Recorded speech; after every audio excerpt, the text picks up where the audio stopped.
كاب ستوكهولم زركب مدبر استديونا السلام تنا تقبلوا زخبركم ساعتي وهدت ميديا كميك انيكم ناي لوم ربع 30 سنه 2021 زينه وتحسنا ارست زينه بمفلام ناب زرزراتو سوستكم اغرابي زمدب ساميل حقوسي سناي مكتال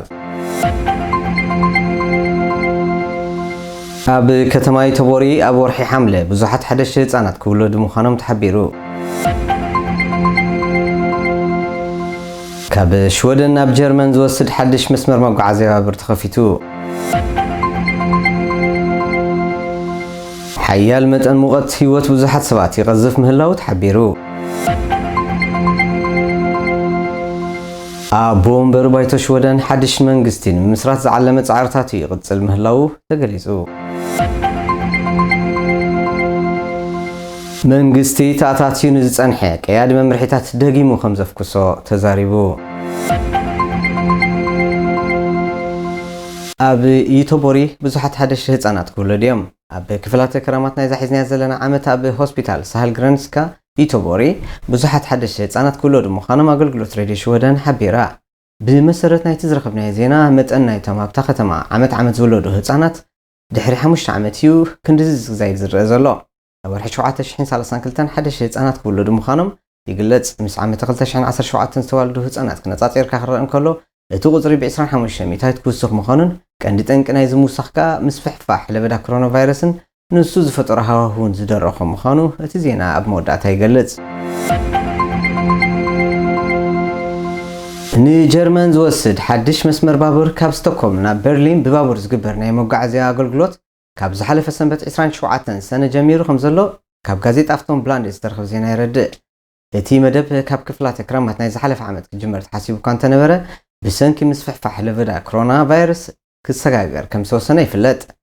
እቲ ብለይቲ ዝካየድ ጉዕዞ ክሳብ 5 መስከረም መዓልታዊ ክቕጽል ምዃኑ ይግለጽ ብድሕሪዚ ክሳብ ወርሒ ሕዳር ናይዚ ዓመት ድማ እታ ባቡር ኣብ ሰሙን ውሱን መዓልታት ካብ ናብን ስቶክሆልም በርሊን ሰባት ክትሳፈር ምዃና ይግለጽ እቲ ባቡር ካብ ስቶክሆልም ተበጊሳ ኣብ ውሱናት ከተማታት ሽወደን ዴንማርክን ጀርመንን ደው ድሕሪ ምባልያ ኣብ መወዳእታ ድሕሪ 16 ሰዓታት ጉዕዞ ኣብ ከተማ በርሊን ጉዕዞ ኣትዛዝም ዞባ ቬስተርኖርላንድስ ደቂ 18 ዓመት ንምኽታብ ይዳሎ ከም ዘሎ ተገሊጹ ካብ ሎሚ ጀሚሩ ኣብ ቬስተርኖርላንድ ዝቕመጡ ደቂ 18 ዓመትን ልዕሊኡን ዝኾኑ ሰባት ክታበት ምውሳድ ቆፅራ ክሕዙ ከም ዝኽእሉ እቲ ዞባ ኣብ ዘውፅኦ ናይ ህዝቢ ዝቐንዐ ሓበሬታ ገሊጹ ኣሎ ኣብቲ ፈለማ ክታበት ንኽትክተብ ክትሕዞ እትኽእል ብርክት ዝበለ ነፃ ናይ ቆፅራ ግዜ ከም ዘሎ ኣብቲ ዞባ ኣዋሃዲት ክታበት ዝኾነት ካሪን ስቴልግሬን ሓቢራ ንሳውሲኻ እቶም ኣብዚ ዝተጠቐሰ ክልል ዕድመ ዝርከቡ ሰባት ኣብ ውሽጢ ወርሒ ሓምለ ክኽተቡ ይኽእሉ እዮም ክትብል ገሊጻ ኣላ ምስ ፍሕፋሕ ለበዳ ኮሮና ቫይረስ ንምግታእ ተባሂሉ ተኣታትዩ ዝጸንሐ ቀይዲ መምርሒታት ካብ 1 ሓምለ ጀሚሩ ንኻልኣይ ግዜ ክፈኾስ ምዃኑ ሚኒስትር ማሕበራዊ ጉዳያት ሌን ሃርልንግሬን ኣብ ቲፕሶን ዝተኸደ ጋዜጣዊ መግለጺ ሓቢራ እዚ ኸ ካልኣይ መድረኽ ናይቲ ሽወደን ካብቲ ኣትያቶ ዝጸንሐት ፍሉይ ኩነታት ወፅያ ናብ ንቡር ንክትምለስ ተባሂሉ ዝወፀ መደብ ዘገምታዊ ክፍተት ምዃኑ ይግለጽ ቀንዲ ሕመረት ናይቲ ተገይሩ ዘሎ ምፍኻሳት ቁጽሪ ናይቶም ኣብ ሓደ እዋን ክእከቡ ዝፍቀደሎም ሰባት ይውስኽ ምህላው እዩ ንኣብነት 1800 ዝኾኑ ሰባት ኣብ ሰለማዊ ሰልፊ ክሳተፉ ክፍቀድ እንከሎ ኣብ ውሽጢ ሓደ ኮፍ መበሊ ዘይብሉ ህንፃውን ክሳብ 50 ሰባት ክእከቡ ክፍቀደሎም እዩ ዝኸበርኩም ተኸታተልትና ሙሉእ ትሕዝቶ ናይቲ ምቅያራት ብጽሑፍ ኣብ መርበብ ሓበሬታና ውህደት.com ክነውፅኦ ምዃና ክንሕብረኩም ንፈቱ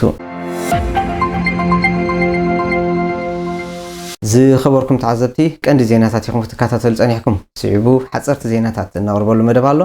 ኣይተርሕቑ ልዑል መጠን ሙቐት ሰባት ይቐዝፍ ምህላው ተገሊጹ ንሳልሳይ መዓልቲ ብተኸታታሊ ሃገረ ካናዳ ብልዑል መጠን ዋዒ ትሕመስ ምህላዋ ዝተፈላለየ ማዕከናት ዜል ዓለም ጸብጺበን ብመሰረት ናይቲ ዝረኸብናዮ ሓበሬታ መጠን ሙቀት ናብ 50 ዲግሪ ሴንቲግሬድ ገጹ ተጸጊዑ ከም ዝቐነየ ይፍለጥ በቲ ዝተፈጥረ ልዑል መጠን ሙቐት ክሳብ ሕጂ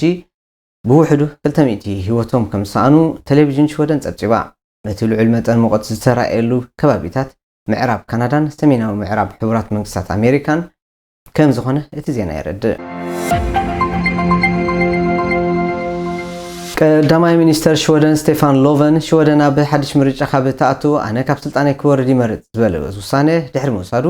እቲ ሓድሽ መንግስቲ ንምስራት ዝካየድ ዘሎ ጻዕርታት ብኣቦ ወንበር ባይቶ ሽወደን ተማኪሉ ይቕጽል ምህላው ማዕከና ዜና ሽወደን ይገልጽ ኣለዋ። እቲ ኣቦ ወንበር ምስ መራሕቲ ሰልፍታት ብምርኻብ ብድምፂ ፓርላማ ሽወደን ክጽመም ዝኽእል መንግስቲ ናይ ምስራት ሓሳብ ዘለዎ መራሒ ሰልፊ ንምድላይ ኣብ ጽዑቕ ርክክባት ተጸሚዱ ከም ዝርከብ ይሕበር። እቲ ኣቦ ወንበር ውጽኢት ናይቲ ዝገብሮ ዘሎ ርክክባት ብመልክዕ ጋዜጣዊ መግለጺ ይሕብር እኳ እንተሃለወ ዝቕጽል መንግስቲ ከመይ ክመስል እዩ ንዝብል ግን ፖለቲካውያን ተንተንቲ ሽወደን ዝተፈላለዩ ርእይቶታት ዝብሉ ዘለዉ ጉዳይ ኮይኑ ኣሎ። ብመሰረት ናይቲ ክሳብ ሕጂ ተበፂሑ ዘሎ ምዕባለታት እቲ መንግስቲ ናይ ምስራት ፈተና ክካይድ ብኣቦ ወንበር ባይቶ ቀዳማይ ዕድል ተዋሂብዎ ዘሎ መራሒ ሰልፊ ሞደራተር ዝኾነ ኣልፍ ክሪስቶርሰን እዩ። ኡልፍ ክሪስቶርሰን ነቲ ንስቴፋን ሎቨን ካብ ስልጣን ዝወረደ ምትኻብ ሰልፍታት ዝመርሖ ብምዃኑ መንግስቲ ንኽምስርት ቀዳማይ ናይ ፈተና ዕድል ክህቦ ምዃኑ ክብል ዝተፈላለዩ ተንተንቲ ይገልጹ። ክልተ ጠበቓታት ምስጢራዊ ሓበሬታ የልሕቑ። ተኣፋፍን ምስጢራውን ዝኾነ ሓበሬታ ናብ ገበነኛታት ዘልሓኹ ክልተ ጠበቓታት ካብ ማሕበር ጠበቓታት ሽወደን ክንጸሉ ከም ዝተገብረ ቴሌቪዥን ሽወደን ጸብጺባ። እቶም ጠበቓታት ምስቲ ኣብቲ ከተማ ስቶክሆልም እትነጥፍ ቮርቢ ኔትወርክ ዘሰሜት ሰኪዐት ገበነኛታት እዮም ሱቱር ዝኾነ ሓበሬታ ክለዋወጡ ከም ዝጸንሑ ዝተገልጸ። ማሕበር ጠበቓታት ሽወደን ነቶም ገበነኛታት ምስ ሞይኦም ዝተሓሓስ ዘይስነ ምግባራዊ ግዴታት ብምጥሓሶም ተኣፋፊ ዝኾነ ሓበሬታ ኣብ ኢድ ገበነኛታት ከም ዝበጽሕ ብምግባሮም እዩ ካብ ጽላል ናይቲ ማሕበር ጠበቓታት ክንጸሉ ገይርዎም። ብኸበርኩም ተዓዘብቲ ንሎሚ ንዓኹም ዝበልናዮም ዜናዊ ትሕዝቶና ኣብዚ ክንዛዝም ኢና። ወትሩ ቁልሕ እንብሎም ሃናፅን ሓጋዝን ርእይቶታትኩም እትጽሕፍሉ ኢሜይልና እዚ ኣብ ገጻትና ዝርከብ ኣድራሻና እዩ። ብተወሳኺ ኣብ ፌስቡክ፣ ዩቲዩብ፣ ኢንስታግራም ኣለና። ብጽሑና ጽሓፉልና። እዚ መላግቦ ብምጥዋቕ ናብ ካልእ ክበጽሕ ሼር ምግባር ኣይንሰልኪ። ብዝተረፈ ኣብ ዝቕጽል መዓልትታት ክሳብ እንራኸብ ድሓንኩን ብምባል ንፋነወኩም ሰላም።